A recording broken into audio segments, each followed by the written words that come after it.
মুস্তাফিজুর রহমানকে আইপিএল থেকে বাদ দিয়ে নিয়ে এবার মিলেছে এক চাঞ্চল্যকর তথ্য। কাটার মাস্টারকে সরিয়ে দেওয়ার এই নাটকের চিত্রনাট্য এতটাই গোপনে লেখা হয়েছে যে খোদ ভারতীয় ক্রিকেট বোর্ডের কর্তারাই নাকি জানতেন না কোনো কিছুই। প্রভাবশালী গণমাধ্যম ইন্ডিয়ান এক্সপ্রেস এক প্রতিবেদনে জানিয়েছে, আইপিএল গভর্নিং কাউন্সিল কিংবা বিসিসিআই কোনো বোর্ড সভায় ফিজকে বাদ দেওয়ার বিষয়ে বিন্দুমাত্র কোনো আলোচনা হয়নি। খোদ বোর্ডের শীর্ষ কর্মকর্তারাও মুস্তাফিজের বাদ পড়ার খবর জেনেছেন গণমাধ্যম থেকে।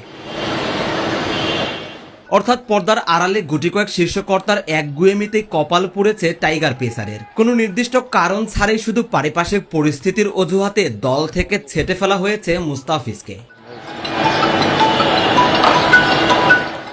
মুস্তাফিজের বাদ পড়া এখন বড় প্রশ্ন। চুক্তির বিপুল পরিমাণ টাকা কি তিনি পাবেন? ভক্তদের মনে জাগায় এই প্রশ্নের উত্তরও অবশ্য মিলে গেছে। ভারতীয় বার্তা সংস্থা পিটিআই জানিয়েছে, ফিজের পকেটে এই টাকা ঢোকার সম্ভাবনা প্রায় শূন্যের কোঠায়। সাধারণত কোনো ক্রিকেটার ইনজুরিতে পড়লে বিমা থেকে 50% টাকা দেয়া হয়, কিন্তু মুস্তাফিজ তো চোটাক্রান্ত নন। তাকে বাদ দেওয়া হয়েছে পুরোপুরি রাজনৈতিক কারণে। আর ভারতের বর্তমান বিমা কাঠামোতে এমন রাজনৈতিক বা অস্পষ্ট কারণে বাদ পড়লে কোনো ক্ষতিপূরণ দেওয়ার সুযোগ নেই। অর্থাৎ 9 কোটি 20 লাখ রুপি তো বটেই, কেকের কাছ থেকে 1 পয়সাও পাওয়ার আইনি বাধ্যবাধকতা নেই এই মুহূর্তে।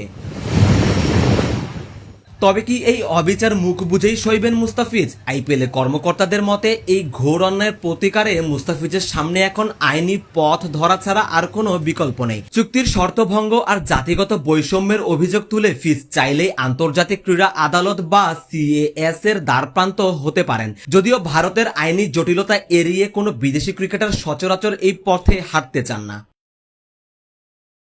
এদিকে ফিজের অপমানের প্রতিবাদে ফুঁসছে পুরো দেশ। তথ্য মন্ত্রণালয় আইপিএল সম্প্রচার নিষিদ্ধ করেছে, আর বিসিবি নিয়েছে বিশ্বকাপে ভারতকে বয়কটের মতো কঠোর সিদ্ধান্ত।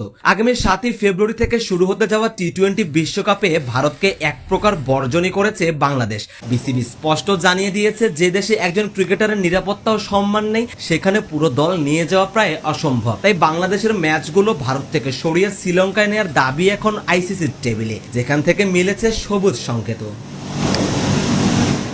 সারোয়ার সেতু, cricket 97। Next level, well done, side by side, free.